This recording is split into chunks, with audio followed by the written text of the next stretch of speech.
And we're back. Welcome back. Give yourself a round of applause. And please welcome to the stage everyone's favorite Menace to Society, Scott Leonard.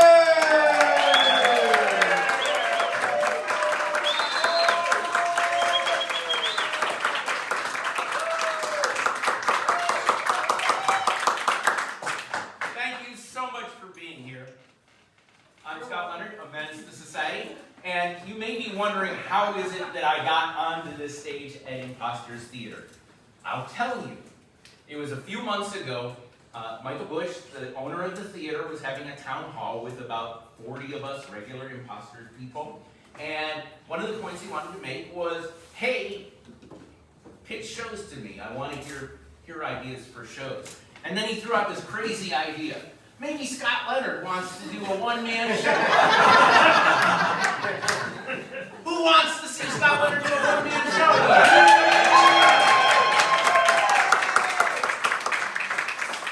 So there at the town hall, a bunch of hands went up. Not quite that enthusiastic. But it felt really good. And so a week later, I went to Michael and I said, I want to do a one-man show. He said, we'll set you up. So here I am.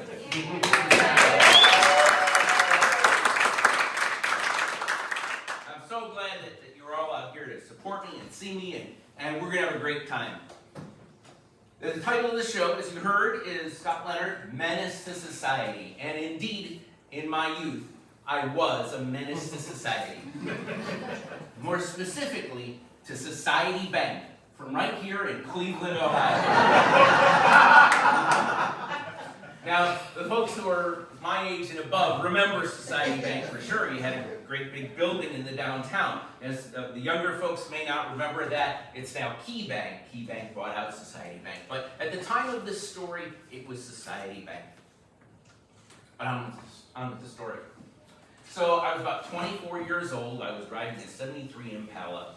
I needed a new car. And so I needed a loan to get that car. Society Bank accidentally gave me that.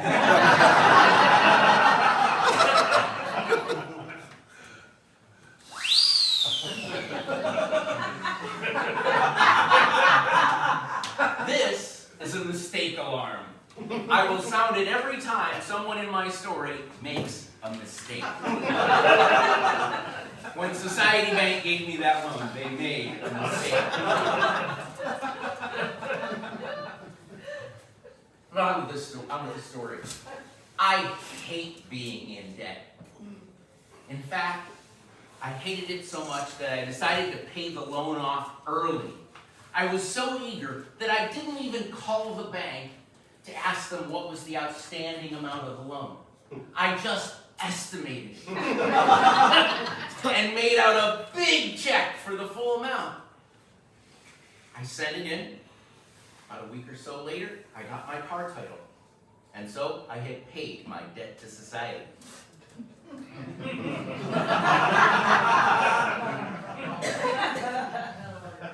But then, about 6 months later, I got a phone call. It went like this.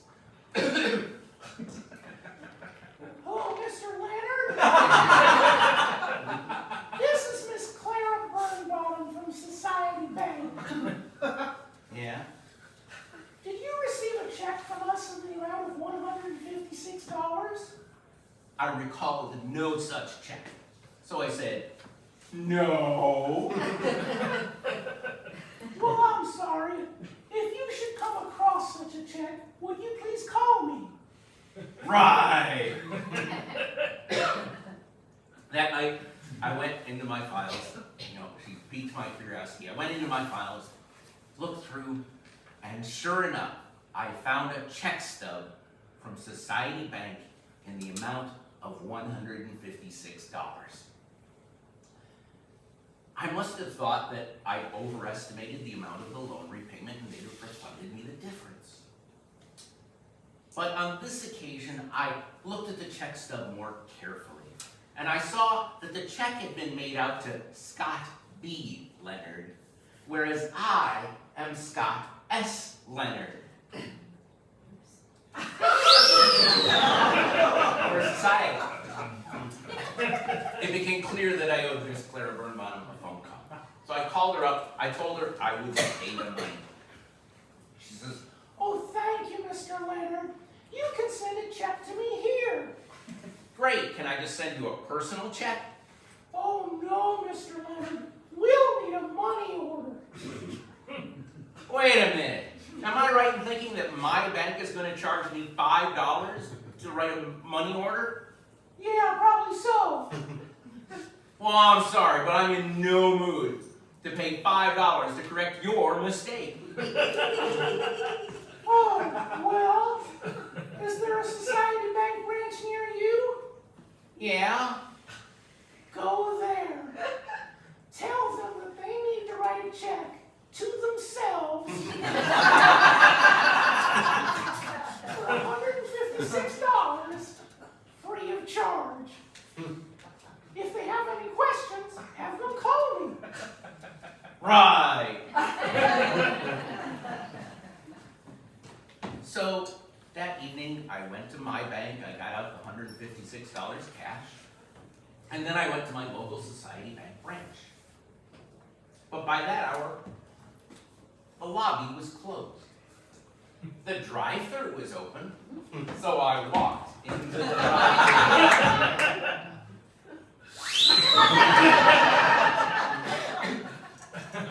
I was greeted very warmly by the teller there. "May I help you, sir?" "Yes.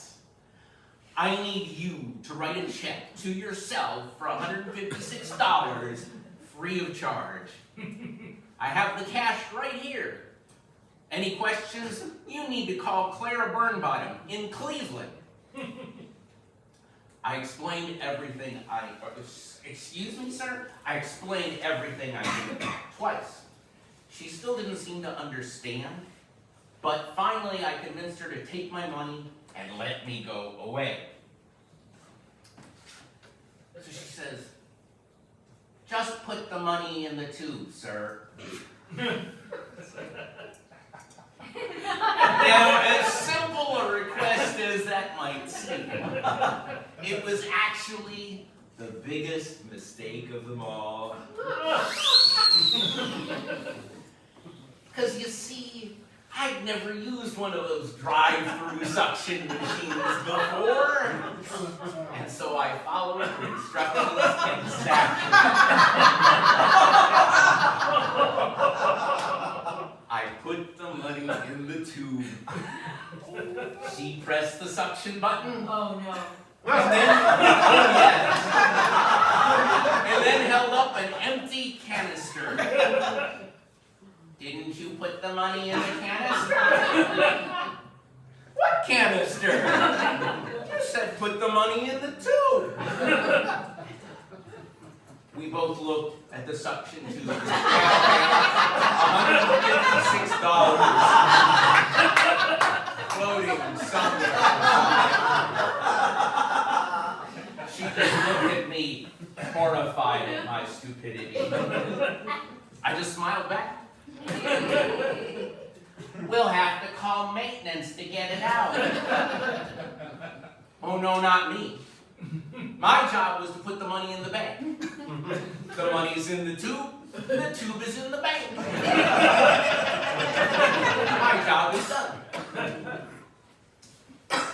But I'll tell you what, let's try something. You send the canister back to me, and we'll see if we'll trap the money and get it out. We tried it, and it worked. Within a couple of minutes, she had her $156, and I had a receipt. So I had paid my second debt to society. Now, I haven't heard from Society Bank ever since, nor Key Bank ever since. But if I ever do hear from them again, I'll know it's because they want me back as a valued customer.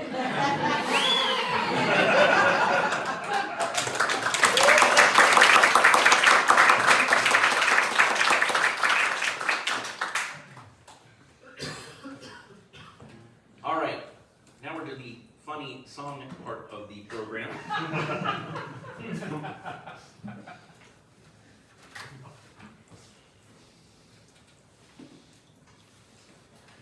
So this first song has a backstory. The year was 2012, and there was a preacher who very publicly, famously said that the end of the world was going to come on May 21st, 2012. Biblical prophecy, he said. Well, the date came and it went and everything was fine. But he didn't backtrack, he doubled down. He said, the biblical prophecy is still good. I just made a math error. But I've done the calculations again and determined that the end of the world will actually come on October 21st, 2012.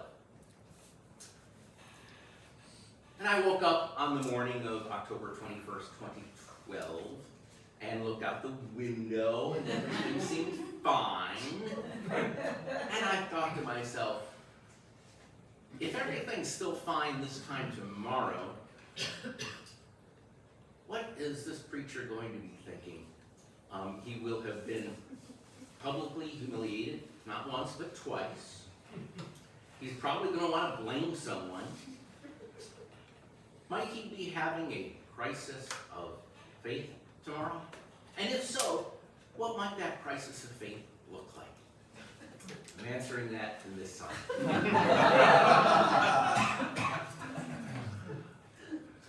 Well, doomsday came and went, and we're still here. My apocalyptic vision wasn't clear. I was counting on damnation for all my God's creation, except for true believers full of fear. Now the scales are off my eyes and I can see I've been following a false mythology. I want an undeniable God whose word is more reliable, one whose wrath will strike you down, not me. I'm changing my God to Vader, Darth who fills our hearts with fear and dread. If your lack of faith's disturbing, he will choke you till you're gurgling. Your apologies accepted when you're dead. I'm changing my God to Vader, master of the dark side of the Force. He looked cool in his black robe when he struck down Ben Kenobi. He'll strike you down without remorse. My pastor taught me when I was a kid, the many things are vengeful, God forbid. The four horsemen would come calling for the sinners, and the fallen God would punish you for everything you did. But the fire and brimstone still have not arrived. The gays and liberals seems they have survived. It leaves me to examine where's the war and plague and famine seems to be that Armageddon was contrived. I'm changing my God to Vader, the Darth who fills our hearts with fear and dread. If your lack of faith's disturbing, he will choke you till you're gurgling. Your apologies accepted when you're dead. I'm changing my God to Vader, master of the dark side of the Force. He looked cool in his black robe when he struck down Ben Kenobi, and he'll strike you down without remorse. Darth Vader held the Empire in his hand. The Death Star snuffed out worlds at his command. We smite unbelieving neighbors with a swish of our lightsabers, and the sinners would begin to understand. Yes, the dark side has a might makes right appeal, and that vengeful God will get you kind of zeal. I'll ignore how Star Wars ended, where Darth Vader's heart was mended and got back to love and kindness. That's not real. I'm changing my God to Vader,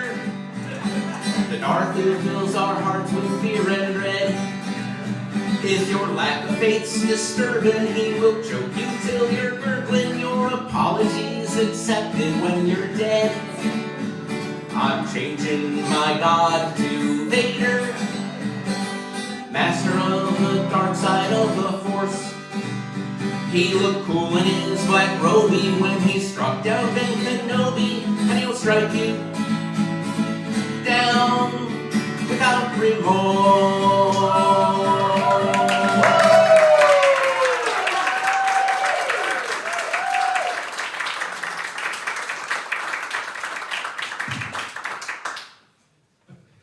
My trophy for that song was a little inflatable zombie. So I like to describe my music as being at the intersection of Pete Seeger and Weird Al Yankovic. Pete Seeger for the accessibility and the social justice messages, and Weird Al for the humor. So this next song I also wrote for a competition, and the theme of the competition was fractured fairy tales. And so the fairy tale that I decided to fracture was the gingerbread man. The gingerbread man was a cookie who somehow escaped from the box. He joined the tea party, he wasn't too smart. He looked at the world from the back of a fox. The gingerbread man sought to travel around, but alone he'd get lost and he'd never be found. He wanted to see all the land far and wide. Then a fox came along, said, I'll give you a ride.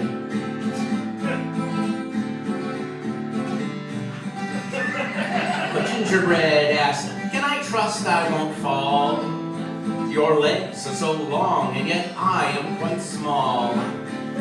Fox said, you just grab and hold tight to my fur, and I'll run fair and balanced and give you a tour. Gingerbread man was a cookie who somehow escaped from the box. He joined a tea party, he wasn't too smart. He looked at the world from the back of a fox. They climbed up a mountain where men mined the coal, and gingerbread asked, is this taking a toll? Fox said, global warming's a liberal hoax, and it's no concern to us hardworking folks.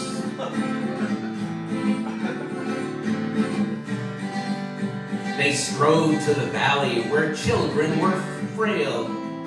Their mothers were coughing and limping and pale.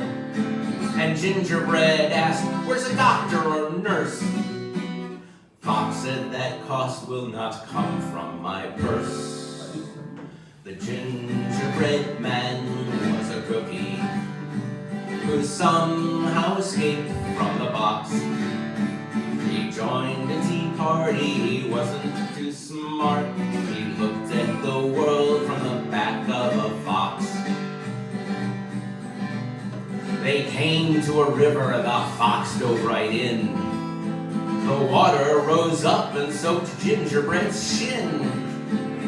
Fox said, water's rising, too bad about your toes, but you would be safe if you rode on my nose.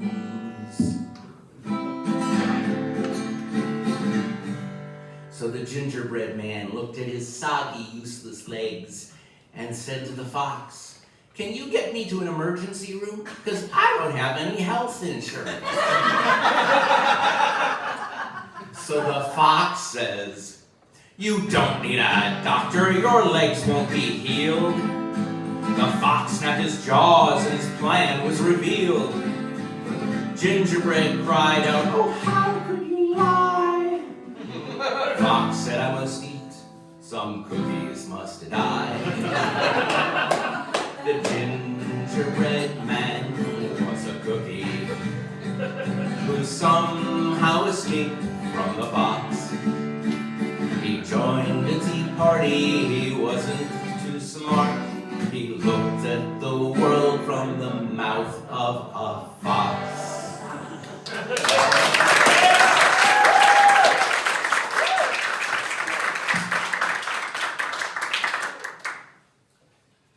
Thank you. So, it was about 18 or 20 years ago, I was dating this woman, and it was a pretty toxic relationship. Not me.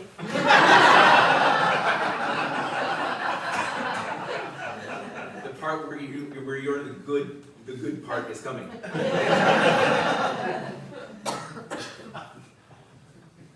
It was a pretty toxic relationship. One day I went to her and I said, I think I'd like to learn to play guitar. And you know what she said to me? She said, you're not cool enough to play guitar. So, I broke up with her. I met the woman who would become my wife, Dawn. And I learned to play guitar. So this song might at first seem like it's about how much I dislike cats. But really, sorry Anthony, sorry Rachel. But really, it's a song about how much I love my wife, Dawn.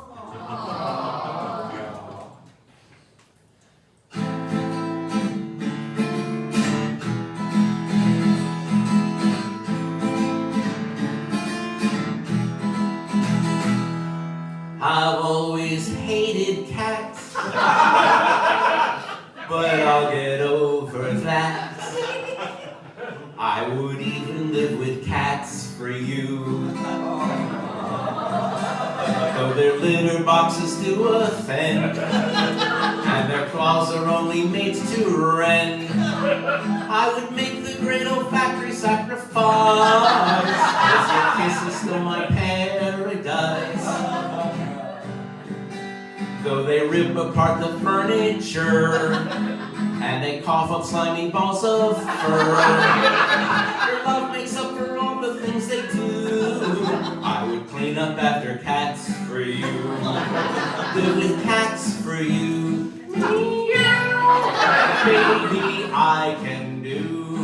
I've always hated cats, but I'll get over that.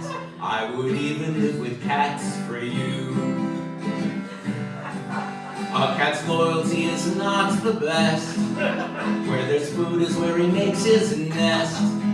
Though he's fun to stroke and listen to his purrs, the bot I like to hold is yours. Live with cats for you. Baby, I can do. I've always hated cats, but I'll get over that. I would even live with cats for you.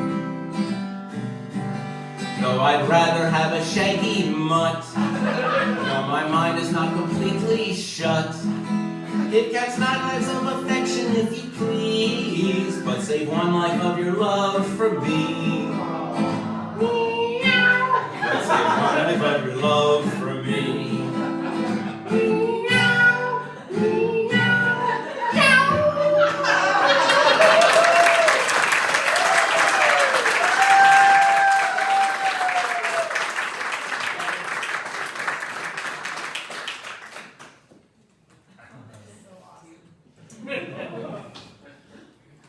Thank you. You are so awesome. So this next story is another story of me being a menace. It goes back to me being 16 years old. You can probably guess. Boy 16, what's the story about? Any guesses? Sex. Driving. Thank you, but no.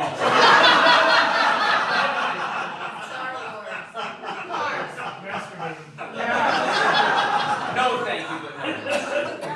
Driving, thank you. It's a story about driving. 16-year-old boys, if they're not getting sex, then they're at least thinking about driving. So I was 16, I was learning to drive, and my dad decided that this would be a good time to give me some highway driving experience. And the perfect occasion came up. my brother, who is here in the audience, was finishing up a semester of college at University of Cincinnati.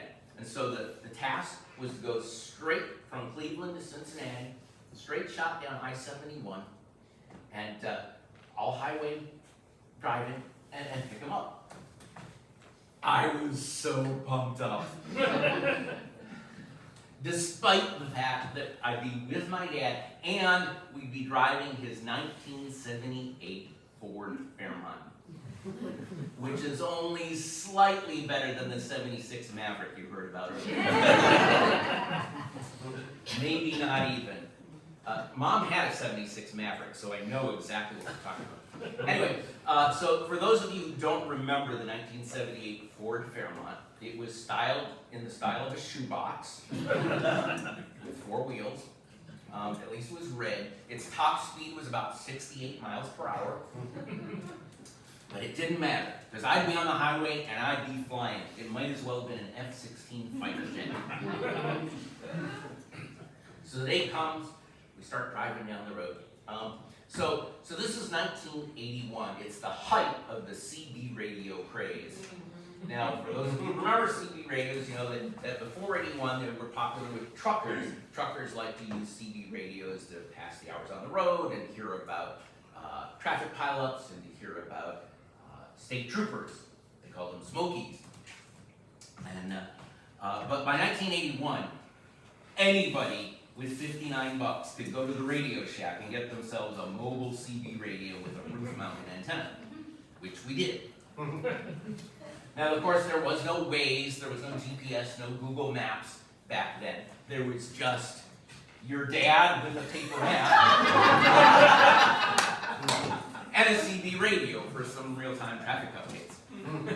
So we're driving down the road, down I-71, and sure enough, some chatter comes up on the CB radio saying that there's a traffic pileup about 40 miles north of Columbus.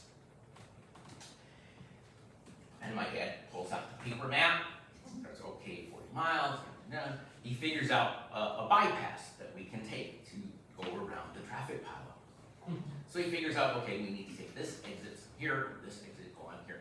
And so we take the exit and go off onto some twisty, turny side roads. And shortly after we started on the twisty, turny side roads, it started to rain. Not real hard, just sort of an intermittent wiper kind of rain, but enough to get the road wet. So Dad, of course, starts giving me advice, giving me warnings. Scott, the road is wet, it's a little bit slippery. Yeah, Dad. Scott, you gotta watch the turns, take them easy. Yeah, Dad. The roads are slippery, it can get away from you, it can fishtail.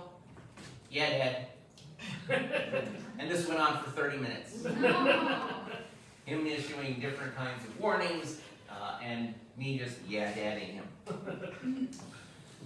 Well, 30 minutes goes by, and he decides, okay, we've probably bypassed the pilot by now. It's time to get back onto 71. So he checks his maps. Okay, so we need to take this, and then this, and that'll get us back onto 71.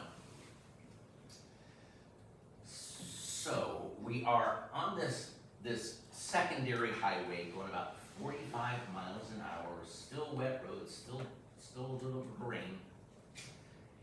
And he sees the sign that we need to take this left turn right there. Now, something that neither my dad nor I knew yet was that when I'm driving, never ever startle me.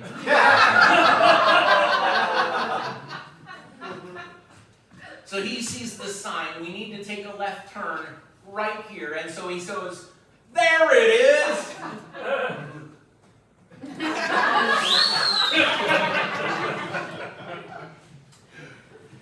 So I was not raised in church, I did not read the Bible, and yet somehow my mind immediately went to Ephesians chapter 6, verse 1, which says, children, Obey your mother and father.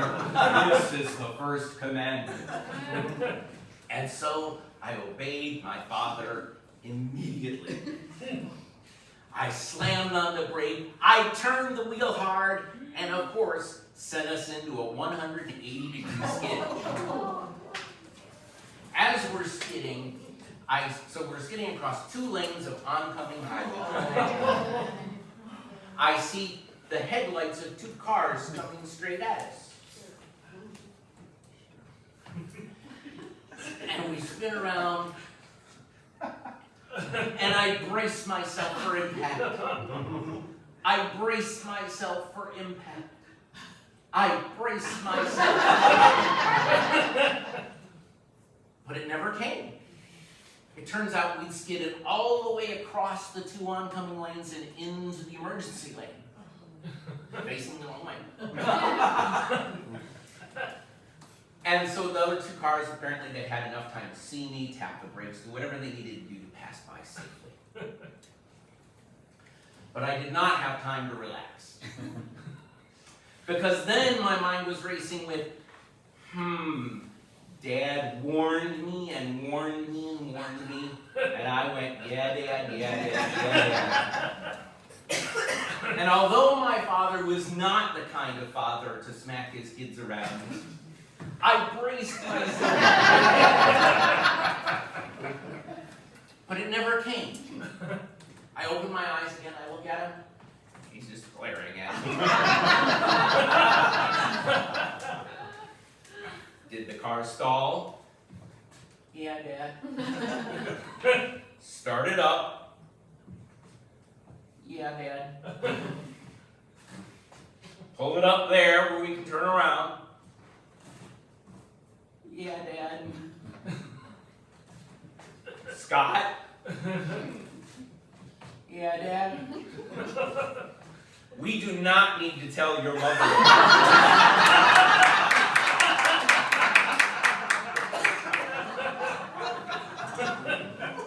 No, we don't.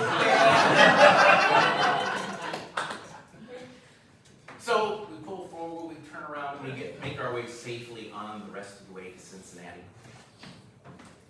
So this is not really a story about learning to drive. This is a story about teaching your children.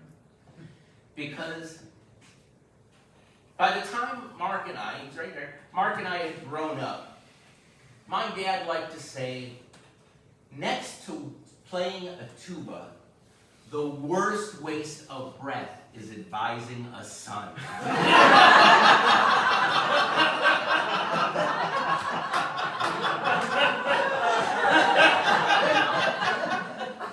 But I'm glad that Dad wasted all that breath advising me and Mark.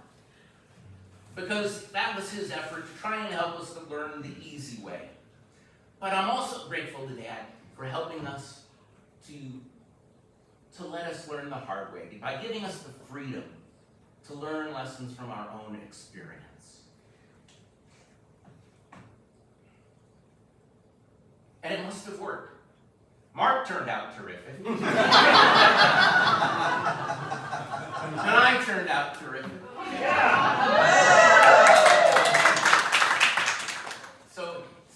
So that's the real lesson learned that day. There is an epilogue to this story. I did eventually tell my mother about skidding the car across 2 lanes of oncoming traffic 30 years later.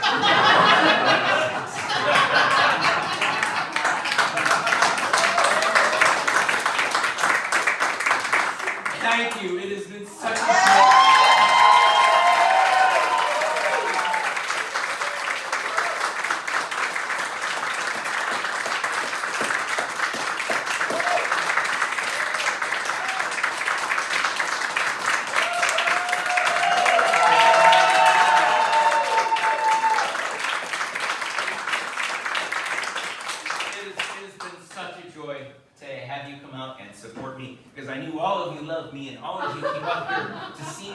Succeed, and for the most part you did, and I'm so glad.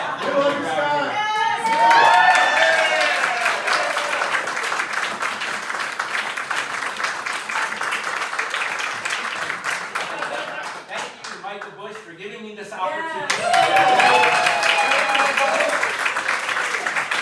I am also so glad that Michael has created this theater and given an opportunity for some amazing talent and also talent like mine to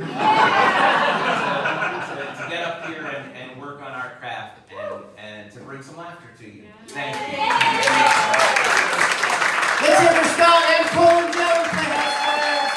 Thank you all so much for coming out to support my entertainment here in Cleveland, Ohio, and Imposters Theater. We have shows every Friday and Saturday night. Come and check us out at impostertheater.com. And if you want to try improv, we have a workshop called Try Improv. Check it out. Thank you. Have a good night.